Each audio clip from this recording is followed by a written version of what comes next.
Chères auditrices, chers auditeurs, lors de notre voyage d'études à Rio de Janeiro, mes camarades et moi avons eu la chance de visiter le consulat de France. À cette occasion, nous avons rencontré Nicolas Piccato, attaché audiovisuel, ainsi que Lisa Elliott, chargée de mission audiovisuelle. Ils nous ont donc présenté leur rôle au sein du réseau culturel. Pour introduire le sujet, Nicolas Piccato nous explique que les attachés audiovisuels existent depuis les années 80. C'est un métier peu visible, mais qui reste très important dans cette industrie. Au début, ils servaient surtout à diffuser le cinéma français à l'étranger. Mais rapidement, leur rôle est devenu plus large. Ils aident à promouvoir les valeurs, le cinéma classique, et aussi à créer des liens de coopération. Aujourd'hui, c'est un mélange entre diffusion culturelle, influence et business. Voici donc un extrait de notre échange avec lui. Justement, le service audiovisuel des ambassades est quelque chose qui est unique au système français. Donc toutes les ambassades européennes d'abord nous l'envient d'une part, et d'autre part s'appuient sur nous régulièrement en disant « Ah mais vous avez quelqu'un qui est spécialisé, si on faisait un festival du film européen », des choses comme ça, des trucs qui nous retombent dessus souvent. Voilà, c'est un privilège qui nous permet justement d'être beaucoup plus présents que tous les autres pays européens. Donc ça va de la diffusion, je dirais classique, mais pas tant que ça en fait, qui est la diffusion de cinéma français dans les salles publiques et les salles universitaires ou salles d'Alliance française, etc. Et il se trouve qu'au Brésil, on a une cinémathèque, la plus grande d'Amérique latine. On arrive à répondre à des demandes, mais aussi à proposer des cycles de cinéma français actuels et de patrimoine tout au long de l'année. Ça, c'est quelque chose d'assez extraordinaire que très peu de services en fait peuvent faire. Au-delà de ça, du côté diffusion-influence, il y a aussi le fait de travailler avec les festivals pour être sûr qu'ils aient une programmation française, mettre l'accent sur la venue de talents. Et donc voilà, on travaille sur la partie accord et tout ça, CNC, sur la partie diffusion avec Unifrance, qui aide les distributeurs mais aide aussi justement la présence de talents en festival. On travaille aussi concrètement, Elisa pourra en parler aussi, à la présence du cinéma français sur les plateformes, à travers la diffusion de My French Film Festival par exemple, ou My Meta Stories sur les plateformes locales au Brésil. Le Brésil qui est le pays le plus consommateur de contenu sur Internet et qui a plus de 62 plateformes actives à ce jour. Donc contexte de l'année, c'est également l'année France-Brésil. L'année France-Brésil, ça veut dire qu'il y a une saison Brésil en France, Temporada Brasil-France, qui commence en avril et qui finit en septembre, avec 169 événements. Et une saison France-Brésil qui commencera en août et qui finira en décembre, avec à peu près autant, peut-être même un peu plus d'événements, je crois 200 événements environ, qui auront lieu dans cette période-là, sur lesquels il y en a une trentaine qui sont des événements audiovisuels que Lisa, Thomas et Mariana, qui sont Thomas et moi, suivront directement, c'est-à-dire qu'il y a des événements où on sera impliqué et d'autres où on ne fait que suivre le projet qui a lieu entre partenaires brésiliens et français. Les autres moments forts de l'année, je dirais, pour aller dans le concret, c'est que donc il y a le mois de mars qui diplomatiquement est toujours le mois de la francophonie. Cette année, il y aura un festival de films européen pour la première fois. Et après, nous, on va essayer d'intervenir, on essaye d'intervenir sur deux événements immédiats qui sont le Gamescom, marché du jeu vidéo, et le Rio Toussi, qui a lieu fin mai, qui est un marché ICC, Industrie culturelle et créative. Au Brésil, j'ai l'impression qu'il y a cette envie, enfin, c'est classe, quoi. Quand tu parles français, les gens pensent que c'est élégant. Oui, il y a une image de la France qui marche encore. Hein. Vous avez vu Make It Iconic au début. Mais en fait, je dirais il y a deux choses. À Rio, typiquement, j'ai appris ce matin qu'il y avait 33 000 apprenants de français, ce qui est énorme. Oui, il y a ça aussi. Et il y a une énorme francophilie parce que, comme disait une Brésilienne, c'est dans l'ADN des Brésiliens de Rio d'avoir justement une affection pour la France. Dès qu'on dit qu'on parle de la France ou on est français, en général c'est Keshi qui, etc. Enfin, ça plaît. Donc l'image de la France joue là-dessus depuis longtemps, sur ce rayonnement-là.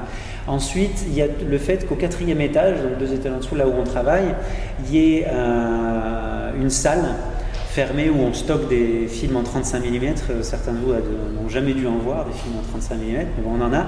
Et cette salle, en fait, servait de salle de projection pendant la dictature de tous les films français, Nouvelle Vague, démocratique entre guillemets, et il y avait tout le cinéma brésilien qui venait discrètement dans cette salle regarder des films français pendant la dictature, parce que c'est le seul endroit où ils pouvaient voir des films non censurés.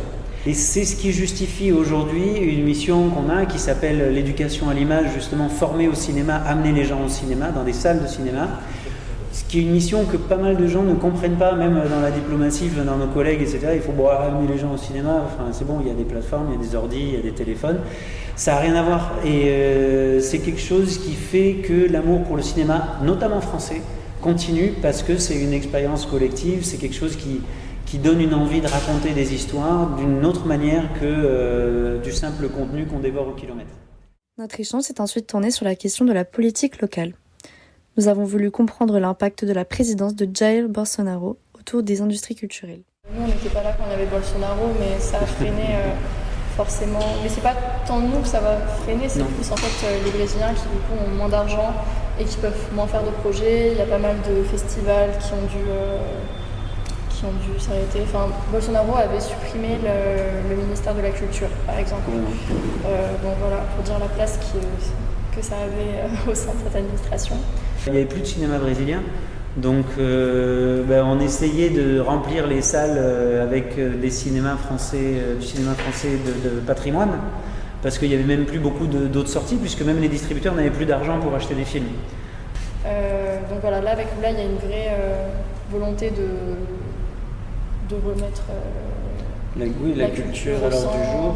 Ils ont relancé toutes les subventions pour les coproductions, pour les productions, pour l'animation, etc. Il y a un engorgement maintenant de productions brésiliennes et de sorties brésiliennes qui font que les films français sortent plus difficilement. Je sais que par exemple même le Varilux se plaignait parce que normalement ils ont plus de 80 salles et cette année ils ont eu 60 salles parce qu'il y avait Ainda Estou Aqui qui était un succès, qui prenait toutes les salles, et il y avait en plus 4 ou 5 sorties brésiliennes par semaine, et donc ils n'arrivaient plus, mais parce que le cinéma brésilien a été au point d'arrêt pendant 5 ans. Les sorties de films brésiliens, un film brésilien qui sort dans les derniers mois par rapport à l'année dernière, même genre de film, même genre de promotion, même budget, il va avoir je pense 2 fois plus de gens, parce que les gens ont envie de voir du cinéma brésilien. Et l'engouement pour le cinéma national, c'est quelque chose qui dépend de plein de facteurs, et là grâce à Ainda Estou Aqui, on est dans cette phase-là, donc c'est super. Nous avons aussi évoqué les contraintes budgétaires, qui représentent un autre défi important pour l'action culturelle à l'étranger. Les budgets justement ne sont pas extensibles, voire compressibles, mais nous on va plus aider, naturellement je dirais, le cinéma indépendant, parce que c'est plus celui qui a besoin d'aide, qui a besoin de visibilité, qui a besoin de fonds, et puis qui va être justement plus avant-gardiste entre guillemets en termes de contenu, etc. Il y a malheureusement des partenaires que cette année on ne pourra pas aider, alors qu'on les aide depuis de nombreuses années. Après, il y a des partenaires qui ont des petits événements sur lesquels de temps en temps on décide de faire venir une personnalité française dans une région perdue parce que ça booste de l'influence, ça crée de l'animation autour du cinéma français, etc. Le problème c'est qu'un billet d'avion, si tu enlèves 20%, c'est plus un billet d'avion, ça marche pas. Donc du coup on peut pas faire ça, donc on essaye de faire autre chose. Donc on fait des interventions hybrides, on est créatif. Mais ce qu'on fait, c'est que justement, on essaye d'organiser, par exemple cette semaine, on va avoir à Salvador une grosse rencontre des salles de cinéma d'arrêt essai avec 2 intervenants français qui ne viennent pas et qui seront en ligne. Avec la popularisation des plateformes de streaming et l'accessibilité des salles de cinéma ici au Brésil, nous nous sommes demandé si cela avait un impact sur la fréquentation du public. En fait, le cinéma, moi je trouve que c'est génial parce qu'on a toujours crié à la mort du cinéma, avec la couleur, avec le son, quand on a arrêté les entr'actes, quand on a interdit de fumer. À chaque fois, dans les cinémas, les gens ont dit « Ah, c'est la mort du cinéma, c'est foutu ». Mais à mon avis, non, c'est pas mort et c'est complémentaire, c'est autre chose. La preuve, ce qui marche le mieux en ligne, ce sont des séries, ce n'est pas le cinéma. Aujourd'hui, au Brésil, au 1er janvier, il y avait 3509 salles. Et c'était le record absolument de salles de ciné, et depuis il y en a 3 qui ont ouvert encore, là il y en a encore 2 qui vont ouvrir, donc contrairement à ce que tout le monde dit, on est dans une phase au Brésil où le nombre de salles de cinéma augmente. Et il y a une problématique aussi qui est que les cinémas sont dans des zones riches entre guillemets, donc demandent du transport pour venir d'une zone moins riche au cinéma. Il y a eu plusieurs projets déjà de faire des cinémas itinérants pour justement amener le cinéma dans les endroits où le cinéma n'est pas. Il y avait un projet il y a quelques années de Laïs Bodansky, la fille de Georges Bodansky, et qui était effectivement un camion Vela Magica. Ils arrivaient dans les villages, ils montaient le cinéma à partir du camion, ils montaient la toile en extérieur et ils projetaient les films. Et il y a quelques années, il y a eu un autre projet aussi, et pareil, c'était chaque fois le montage d'une toile en extérieur et la projection. Ça peut être quelque chose qui vaille la peine vraiment d'être fait pour les publics, pour l'éducation au cinéma, pour tout en même temps.